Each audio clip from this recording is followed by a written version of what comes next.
ठाणे महानगरपालिकेच्या कर्मचाऱ्यांच्या प्रलंबित आणि न्याय्य मागण्यांबाबत पालिका मुख्यालयात बैठक झाली.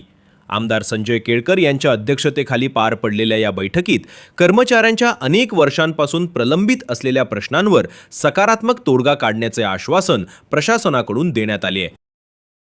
या बैठकीत 2016 नंतरच्या कर्मचाऱ्यांच्या डिसेंबर 2022 ते जानेवारी 2024 पर्यंतच्या 14 महिन्यांचा 7व्या वेतन आयोगाचा प्रलंबित फरक देण्याबाबत महत्त्वपूर्ण चर्चा झाली. प्रशासनानं हा फरक लवकरच अदा केला जाईल असं स्पष्ट केले आहे. तसेच रिक्त पदं भरण्यासह पदोन्नती प्रक्रियेला गती देण्याचे आदेशही देण्यात आले आहेत. विशेष म्हणजे वरिष्ठ लिपिक पदांच्या जागा भरून ड वर्गाच्या जागांमध्ये वाढ करण्यात येणार आहे. यामुळे ड वर्गातील जवळपास 100 रिक्त पदांवर पदोन्नती मिळण्याचा मार्ग आता मोकळा झाला असून या कर्मचाऱ्यांना लवकरच वरिष्ठ पदावर पदोन्नती दिली जाणार आहे. आरोग्य विभागातील ANM ते GNM आणि GNM ते सिस्टर इन्चार्ज अशा पदोन्नती तात्काळ लागू करण्यात येतील. कनिष्ठ ते दुय्यम लेखा परीक्षकांच्या पदोन्नतीचे आदेशही लवकरच काढले जाणार आहेत.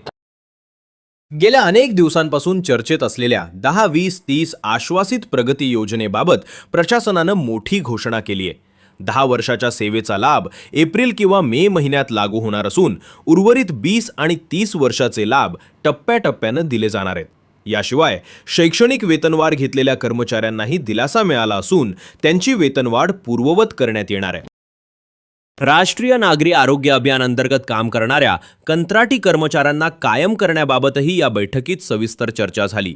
शासन निर्णयानुसार या कर्मचाऱ्यांच्या समायोजनाबाबत लवकरच निर्णय घेण्याचे आश्वासन प्रशासनाने दिले आहे. या बैठकीला आमदार संजय केळकर यांच्यासह उपमहापौर कृष्णा पाटील, नगरसेवक विकास पाटील, अतिरिक्त आयुक्त 1 प्रशांत रोडे, शिक्षण उपायुक्त मिताली संचेती, कार्मिक अधिकारी दयानंद गुंडप आणि घनकचरा व्यवस्थापन विभाग प्रमुख राणी शिंदे यांच्यासह अन्य वरिष्ठ अधिकारी उपस्थित होते.